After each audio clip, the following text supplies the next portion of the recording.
آج ایک بڑی خبر سامنے آئی ہے۔ ایران میں کچھ ایسا ہوا جس نے سب کو چونکا دیا۔ پاکستان نے بھی اس پر اپنے انداز میں رد عمل دیا ہے، اور وہ کیا ہے تھوڑا سا تحمل سے جانتے ہیں۔ دفتر خارجہ کا کہنا ہے کہ جو کچھ ہوا ہے وہ بین الاقوامی قوانین کے خلاف ہو سکتا ہے، لیکن یہاں بات صرف اصولوں کی نہیں بلکہ بات ہے امن کی، بات ہے سمجھداری کی۔ تو چلیے دیکھتے ہیں یہ معاملہ آگے کیسے بڑھتا ہے، لیکن ایک بات یاد رکھیے گا، ہر مسئلے کا حل ہوتا ہے، بس نیت اور نرمی ہونی چاہیے۔ ایران میں حالیہ پیش رفت کے بعد عالمی سطح پر تشویش کی لہر دوڑ گئی ہے۔ ایک ایسا واقعہ جس پر دنیا بھر میں بحث جاری ہے اور پاکستان کی جانب سے بھی ایک واضح موقف سامنے آ چکا ہے۔ کیا خطے میں بڑھتی ہوئی کشیدگی عالمی امن کو متاثر کر سکتی ہے؟ آئیے مکمل تفصیلات آپ کے ساتھ شیئر کرتے ہیں۔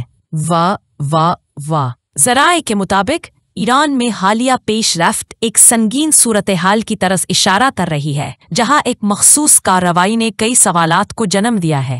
اس واقعے کے بعد دنیا بھر کی نظریں خطے پر جمی ہوئی ہیں اور اقوام متحدہ سمیت مختلف ممالک کی جانب سے بھی رد عمل آنا شروع ہو چکا ہے۔ پاکستان نے اس صورتحال پر گہری تشویش کا اظہار کیا ہے۔ دفتر خارجہ کے ترجمان کی جانب سے کہا گیا ہے کہ پاکستان ہر قسم کی طاقت کا استعمال پر تشویش رکھتا ہے۔ بیان میں مزید کہا گیا کہ اقوام متحدہ کے چارٹر کے مطابق ہر ملک کو اپنے دفاع کا حق حاصل ہے، لیکن کسی بھی عمل کو عالمی اصولوں اور ضابطوں کے دائرے میں رہ کر انجام دینا ضروری ہے۔ بین الاقوامی قوانین، خاص طور پر اقوام متحدہ کا چارٹر، اس بات پر زور دیتا ہے کہ دنیا میں امن و امان قائم رکھنے کے لیے طاقت کے استعمال کو صرف مخصوص صورتوں تک محدود رکھا جائے۔ اسی بنیاد پر پاکستان نے زور دیا ہے کہ فریقین تحمل، سفارتکاری اور بات چیت کے ذریعے مسائل کا حل تلاش کریں۔ ناظرین، موجودہ صورتحال نہ صرف ایران اور مخصوص فریقین تک محدود ہے، بلکہ اس کے اثرات عالمی سطح پر محسوس کیے جا سکتے ہیں، چاہے وہ معیشت ہو، توانائی کی قیمتیں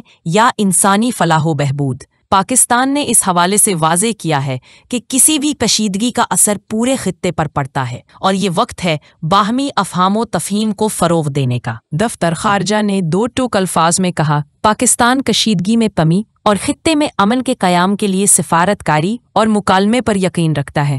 مزید کہا گیا کہ تمام فریقین کو چاہیے کہ بین الاقوامی اصولوں کی پاسداری کرتے ہوئے ایسی حکمت عملی اپنائیں جو عوام اور دنیا کے لیے بہتری لائے۔ تو ناظرین، یہ ہے آج کی بڑی خبر، ایک ایسا واقعہ جسے دنیا بغور دیکھ رہی ہے۔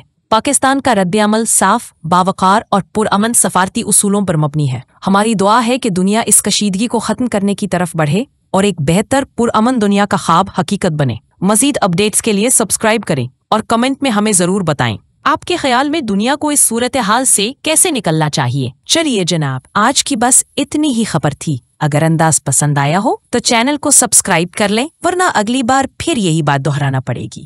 ہاں